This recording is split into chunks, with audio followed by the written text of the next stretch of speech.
Hey guys, welcome to the Live Love Artemis YouTube channel. We are your co-hosts, Raffaellina, Merlino, and Becky, Rynkiewicz. Hi! We are a Philly-based international real estate team on a mission to educate, inspire, and serve in all things real estate. Yep. And today we wanted to talk to you and go through the actual process of the documents, which is like, I think Becky and I can both speak, this is our least favorite part of real estate. We love connecting with the clients, but it's really, really important to make sure you're doing things properly, doing this to the realtor code, and also making sure that you're abiding by the ethics and standards that are required by your state. So we're specifically doing this for Pennsylvania. So if you're a Pennsylvania realtor, and also this is training for our team as well, so you can kind of take a look at how we conduct our trainings. We're very hands-on with our team, and we're both visual learners, Yes. So we know it's important to be able to do that. So we're going to start off with buyers. Yeah, so let's start with the buyer side. So anyone can log in at any time and reference this video and know exactly what forms are needed, the step-by-step process of what you do with the first time you meet a buyer client, when you go under contract, all the way through to closing. Yep. So we are going to start with buyers, and then we're going to have a follow-up video on sellers. Cool. So when you first meet a buyer client, Raph, what is the first thing that you need? Cool. So as soon as you've talked to that client, let's say they call you on the phone, it could be a Zillow lead, it could be from open house. The first thing you have to do is have them sign that consumer notice. Well, I'm going ahead. This is clearly real life here. All the things are dead. Here we go. Woohoo! Actually, and those are markers that were left here, so they're not our markers. Yes. Okay, so buyers. Consumer notice is the first document in Pennsylvania that you're going to need to fill out and have your client read, acknowledge, and sign and keep in your file. Yes. Now, the reason why that document is so important is because it really talks about your fiduciary duty to the consumer. It's explaining to the consumer what you'll be doing, right? So it tells you the roles of a seller's agent, a buyer's agent, a dual agent, a designated agent.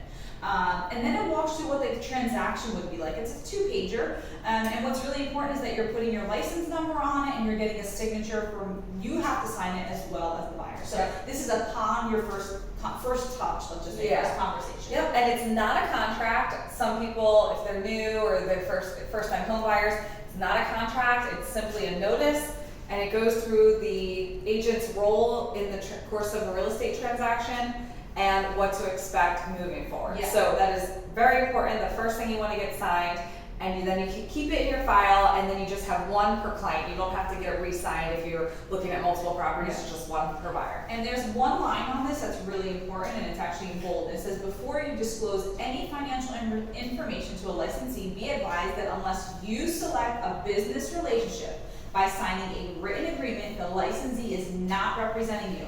A business relationship is not represented. So that takes us to the next document, right? Which is your buyer agency contract.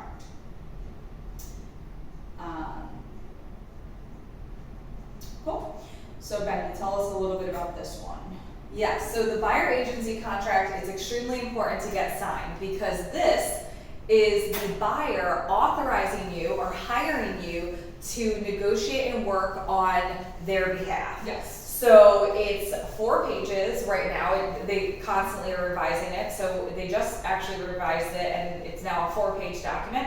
It's signed by the buyer and by the agent, and it outlines the fact that they are hiring you to work exclusively for them. So you keep all of their information confidential. Yep. You negotiate on their behalf. You are working obviously very hard and seeing them all the way through to closing. And it's a contractual relationship between you and the buyer. So it's very important. They're essentially giving you their permission to hire you as their real estate agent. So you, again, only get this signed one time. You can show them as many houses as you'd like, and you keep it in their file. And we usually get our contract signed for a year. So it's a 1-year term for when we're working with buyers, but you can use your discretion and create whatever length of contract that you deem necessary for that particular client. Right, so some of the important information starting from page 1, your broker's information, your licensee information, the buyer's information, and buyer's email. On line 14, it states, does the buyer have a contract with another buyer's agent? You always want to select no, and you want to make sure. This is a very important question to be asking a buyer before you're working with them. Are you working with another agent? Why? Because we don't want to step on anyone's toes. We really pride ourselves on ethics and doing things with standard and fair practice. So it's really, really important. As Becky said, you go to number 1, you have your start and end date of when the agreement here starts and ends, and then you walk into your broker fees. In Pennsylvania, the seller pays the commissions. That's not in all states. In some states, the buyer actually pays. So in this situation, you would only state your broker fee. We charge a $4.95 fee. That's the one broker fee that we do put on, which takes care of conveyancing and a lot of other things that are nominal compared to what most agents charge. And then you scroll down and it walks you through exactly the expertise of a real estate agent. It talks about the deposit money. It talks about the Civil Rights Act. It talks about buyer inspections, recording of the property, and then it goes into special clauses and if there's any additional terms that have to be stated. One of the additional terms that we like to write is for investor clients sometimes, where we're only signing this buyer agency for this specific property if they are working with multiple other agents. Yes, for investors, because obviously they might have a lot of different contacts with wholesalers or other agents that, whoever brings me the deal, I'll work with you on that property. So sometimes with our investors, we put a line at the very end saying this contract pertains only to this particular property at 123 Main Street, and then wouldn't hold us accountable to represent them in other properties. And also, it's a good opportunity to talk about dual agency. Dual agency is also touched on in the consumer notice, but there's also a line in the buyer agency contract that touches on dual agency.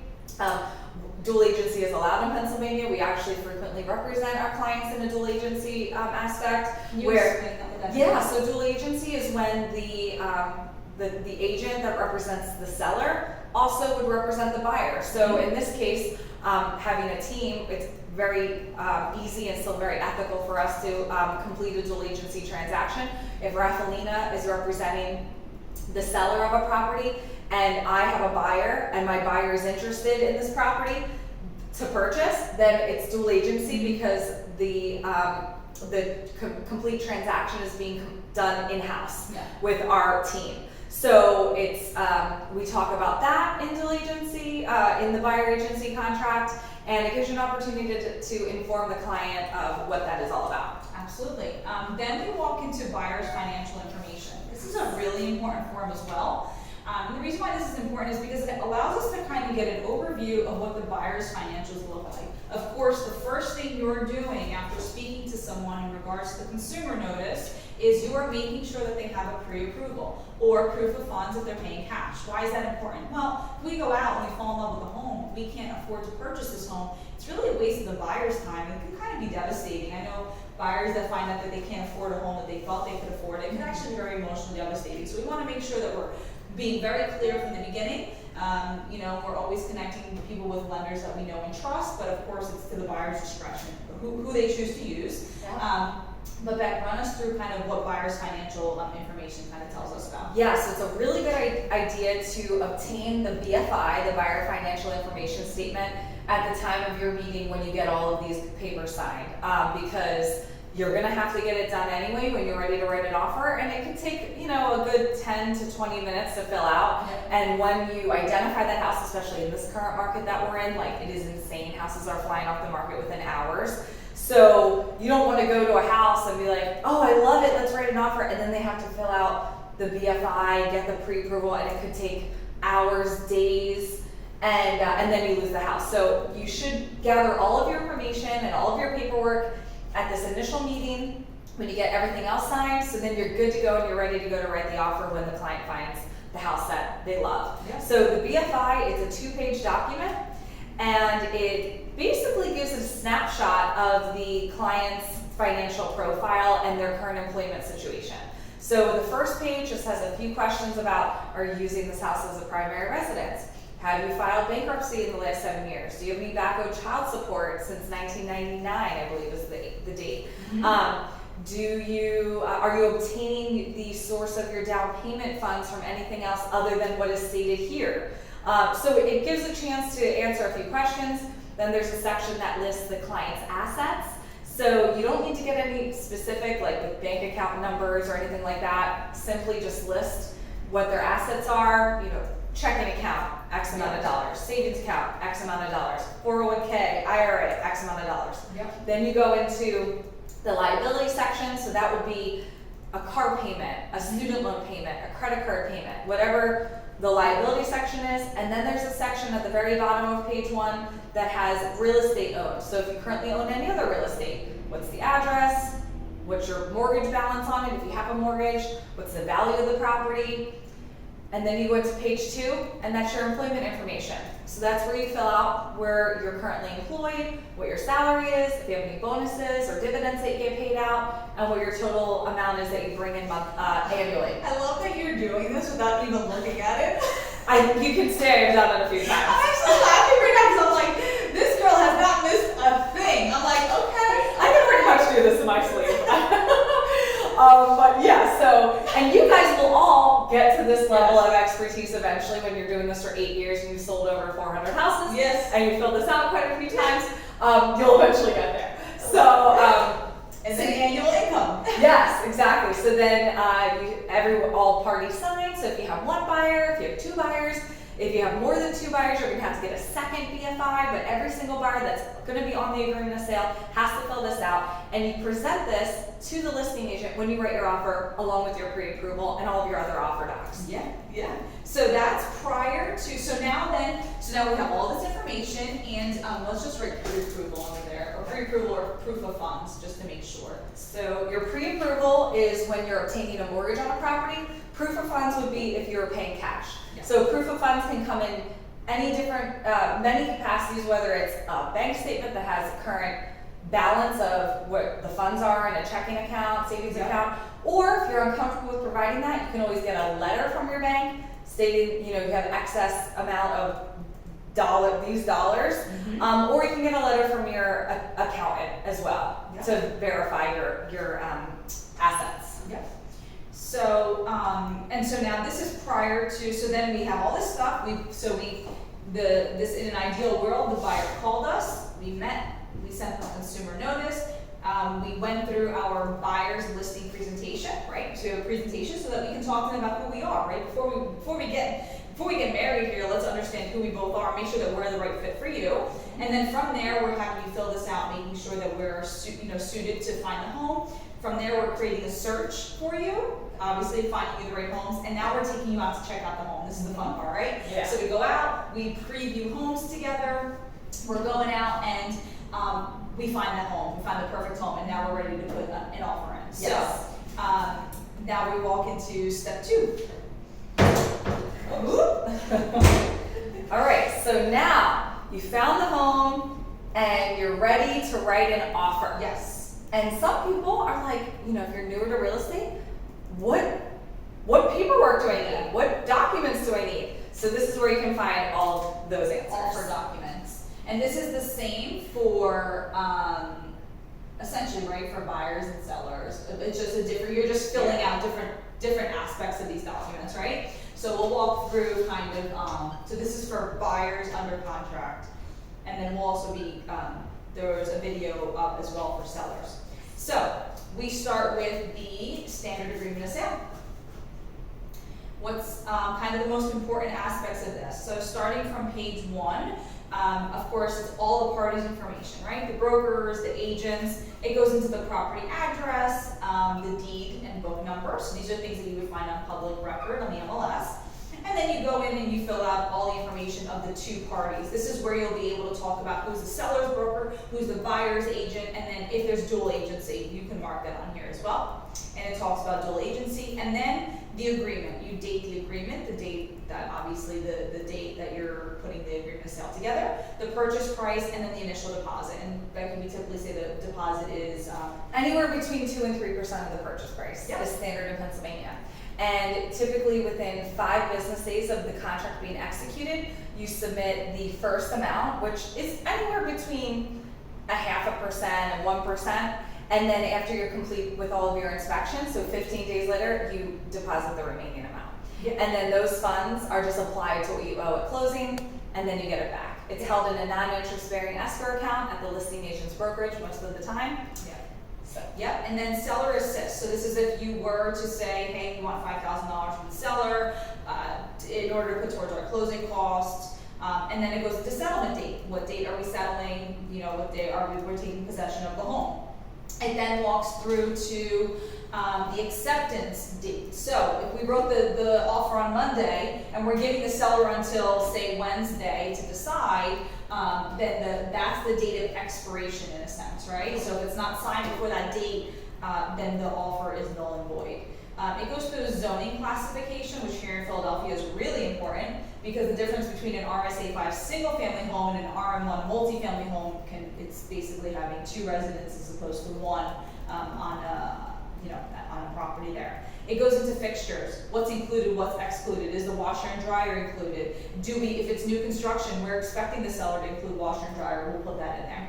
And then you go into your mortgage contingency. So Beck, maybe you can talk to us about mortgage contingency and our inspection contingencies. Yeah, so if you are obtaining a mortgage to purchase the property, you're going to want to make sure that the mortgage contingency section is elected, and that's where you put all of the information in for your lender. So you put in what the loan amount is. Mm-hmm. So if you're putting, it's a $100,000 house and you're putting 10% down, then your loan amount would be $90,000. That you also indicate what the loan to value is. So loan to value, again, if it's a $100,000 house and you're putting 10% down, the loan to value would be 90%. You also put the type of mortgage that you're obtaining, whether it's conventional, FHA, VA, USDA, you indicate that there.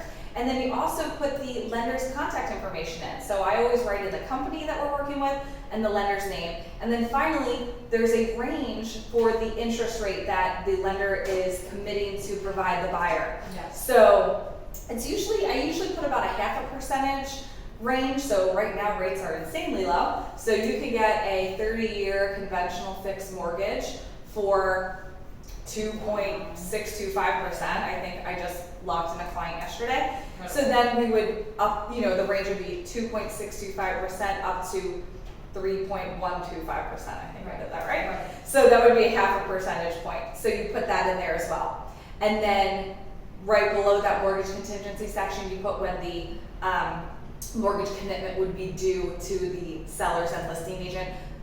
Usually I give it about 3 weeks. Yep.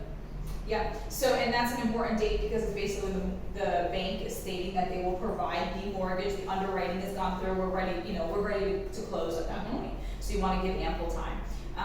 Then we walk through and it talks about some of the sewer and water, the status of water and sewer of the home. Here in Philadelphia, it's always public for both. But when you're going out to the burbs, I do a lot of farm properties, yep, suburb properties, and you'll find very frequently there's on-site septic, holding tanks, well water. Yeah. So the agreement of sale it was actually drafted up by attorneys for the entire state of Pennsylvania, for the Pennsylvania Association of Realtors, or PAR, and the agreement has to encompass every single type of real estate in the entire state of Pennsylvania. So it has to be able to represent coal mines in Western Pennsylvania, and it also has to encompass row homes in Center City, Philly, and farmland. So there might be many things in the contract that don't apply to your particular transaction, but it has to include it because it has to be able to represent every type of property in PA. Yeah, and then you go into the inspection, the home inspection contingency. This is yet another contingency. Contingencies are, our offer is X, Y, and Z. If the property, we're able to get a mortgage, if we can get an inspection to make sure that it's in the condition that we're purchasing the home and stating that the home is in. And then also there's an additional contingency for the appraisal value. So you have inspection, mortgage, and appraisal are typically the 3 most popular that you'll elect. And when you're doing the inspection contingency, it's typically you have 10 days from the date that you sign the agreement of sale to get a home inspection completed. You can extend that time period, you can negotiate that time period, and typically it's a home inspection, radon, termite, and boundaries, if you're in the suburbs and looking to do that. Yeah, so if you're looking to conduct a property survey, or if you're in, say you're on the river and Bucks County and you're in New Hope, Solebury, and you are need to obtain flood insurance in order to even buy the house. So there's a property insurance section in your home inspection contingency. So again, it has to represent every type of property. So there's multiple different inspection contingencies, and you can just select what you would like to conduct during your window of inspections and what your clients feel that they want to do to ensure that they are comfortable with moving forward with the purchase of the property. Perfect. And then as you scroll through this, again, like Becky said here, there's a lot in here. It talks about real estate tax law, it talks about maintenance and risk of loss, home warranties, recordings, assignments. There's a lot of information in which you should definitely go through and read and really understand what's in this contract. But one of the other really major, we're just kind of pointing out the really important things that are important to elect and when you're representing your client is on page, what page are we on? 13 here, letter G. It says seller is limited to retaining the sums paid by the buyer, including deposit monies as liquidated damages. It's important to elect that because it basically states that we're protecting our buyer's deposit. The seller can't just be like, well, I'm keeping your deposit because I decided that you wanted to walk away and I can elect that. So it's important we're understanding how to protect our buyers in that. And then there's special clauses. So you have sale and settlement of other properties, appraisal contingencies, you have a short sale addendum, and then at the bottom here you can add additional terms. So for example, you can say, I had purchased a duplex and I wrote at the bottom that it had to be a date of settlement, it had to be broom swept clean, which means that there was nothing in the property. And we figured out that was not the case. Thank God for Becky's brother. So yeah, funny story. I actually represented Raph because I was working with the seller, and the day before closing, all of the crap from the hoarder situation was still in there, and I made a quick call. Thank God all of my family members are very reliable and resourceful. And they went in and cleaned it out, and it was an insane ordeal, but we got it done because that's what we do. We problem solve over here. Absolutely, absolutely. Yeah. And there's also, that would be a great place to talk about the price escalation clause. So in this competitive market right here that we're in, we can add a price escalation addendum in there in order to automatically increase your offer by X amount of dollars to compete with the next highest offer if you really want to make sure that you can obtain the property and get that contract signed. Yeah. So there's so many different addendums, and it's really good to talk to your mentor, or if you're working with us and you're on our team, you can talk to Raph and I about some creative ways that you can ensure that your client gets the house. But that's where you would add all those things in there. Perfect. So then the next item is our deposit money notice. So this is basically just having the buyer understand where the deposit monies are being held, in what escrow account. And again, it's typically held at the listing agent's in a non-interest bearing escrow account at the listing agent's brokerage. Yep. And then we walk into buyer's estimated closing costs. This is an important document. This actually breaks down for the buyer what the closing cost would be. A lot of buyers forget about title cost, home insurance, appraisal cost, home inspection cost, transfer tax, which is what, 0.013. It's it actually varies by county. So in Philadelphia County, it's 4.28%, and that's split evenly between the buyer and the seller. So it's 2.14% in Philadelphia County, but in the surrounding counties, in Bucks County, Delaware County, Chester County, Montgomery County, it's only 2% split between buyer and seller, which is 1% each side.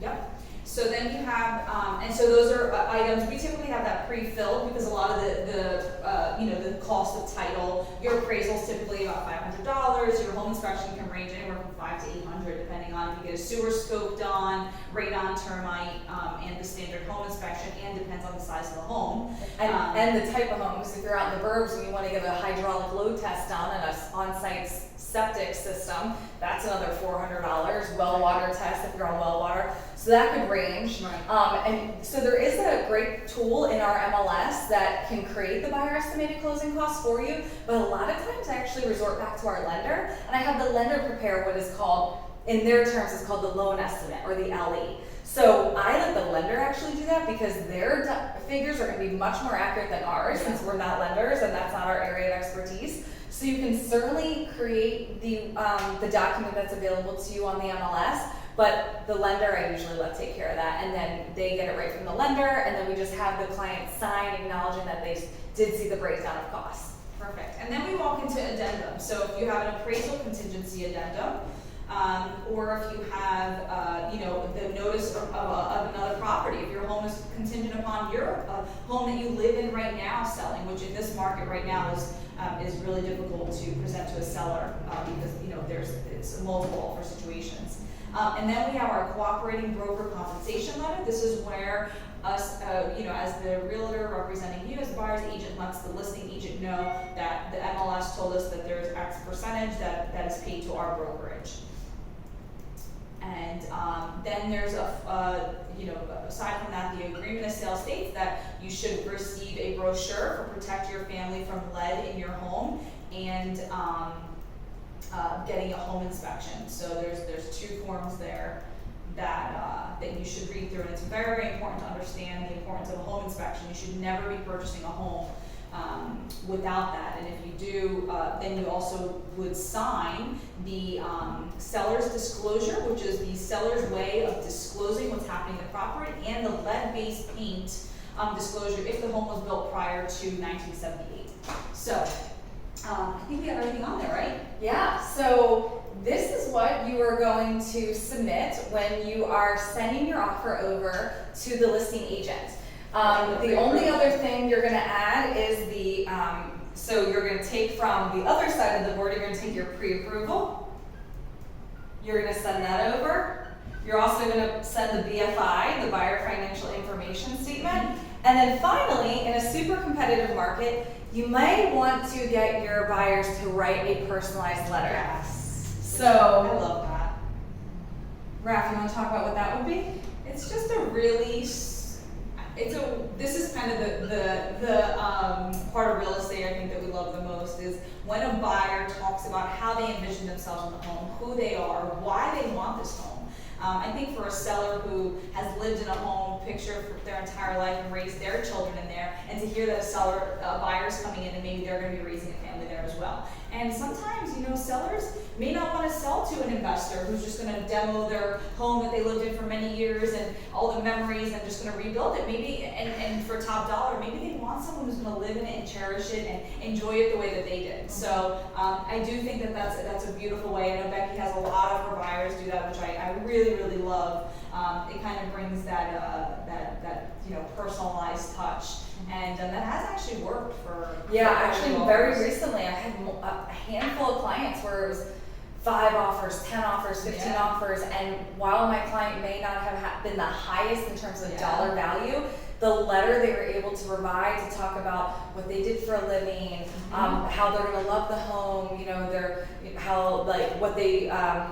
their journey to find this home, and how they're going to love it and the plans for the home. That actually captured the hearts of the sellers and inspired them to choose our buyer's offer as opposed to an investor that might have been paying $5,000 more, but they wanted it to go to a really loving family that would really cherish the home and make memories there. Exactly right. So, if you like what you've seen here today, be sure to like, share, subscribe, and stay tuned because we're going to be recording our seller step-by-step process and documents. And of course, we will have copies of these documents as well as highlighted areas that are most important for our team members so that you can be sure to check that out in our operations manual. As always, be sure to live fully, give selflessly, and serve authentically. Have a great day, guys. Bye. Take care.